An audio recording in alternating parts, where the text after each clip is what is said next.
Live from Fox News World Headquarters in New York. Hi, I'm Emma O'Reilly. Welcome back and thanks for tuning in to Fox News. Last week, a summit was held to discuss one of the major foreign policy challenges today: what to do with ISIS, a deadly terrorist group killing its way through the Middle East. At the summit, we heard from 4 countries on their views on this important issue. The President and Prime Minister of Turkey stressed their worries about a nuclear Iran, explaining that allowing Iran to lead the fight against ISIS could encourage them to develop their nuclear weapons. Although they do not want to take military action, they believe nuclear Iran must be avoided at all costs. France has stepped up and vowed their support in the war against these savages, joining the US-led coalition.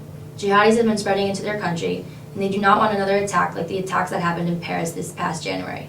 They have been participating in humanitarian aid drops and airstrikes.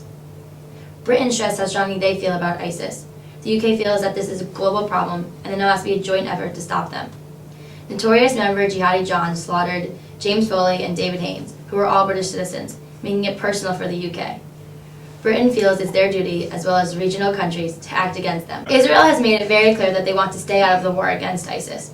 They feel that the West has intervened way too early and are wary on joining a battle that aligns with the objectives of the Syrian regime, but believes Israel needs a stronger defense against ISIS, seemingly leaving it up to other countries to handle this problem. Now I'm going to hand it over to Chris Hannity, who will discuss more of the summit.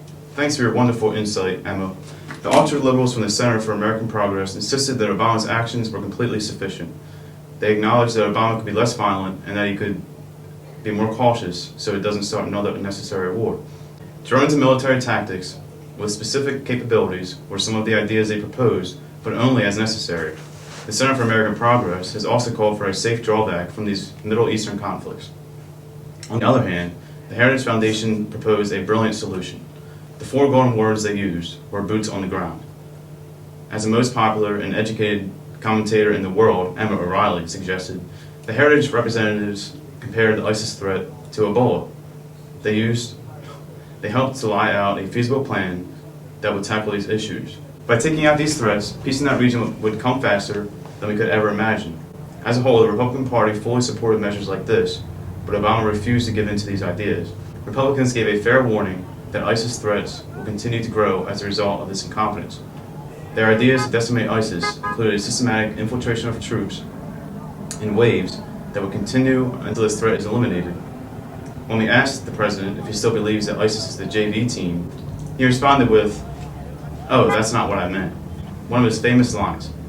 Democratic spokespeople continued to praise their can-do-no-wrong leader, President Obama, on the topic of ISIS. They felt that the use of drones would be ideal. Their fear of the possibility of another war, such as what happened in Iraq, was evident. Consequently, they suggested that we stay on the current path for now. Michelle Kelly has the rest of the story. Thank you, Chris. President Obama has laid out his plan for defeating ISIS in the Middle East. It was a strong-sounding speech that he gave last Monday night, well-argued and touched all the right points. But it had 2 transparent shortcomings. There was nothing about Homeland Defense, and there was no mention of Plan B if Plan A fails. The American people are nervous. Half of us feel less safe now than at any time since the original September 11th attacks.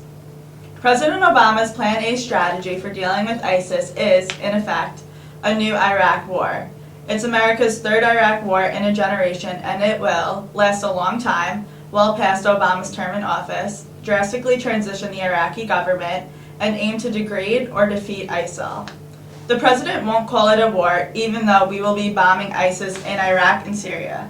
And despite the fact that we have an open-ended commitment to put an, as of now, uncertain number of U.S. boots on the ground to help with the new Iraq government and anti-ISIS coalition.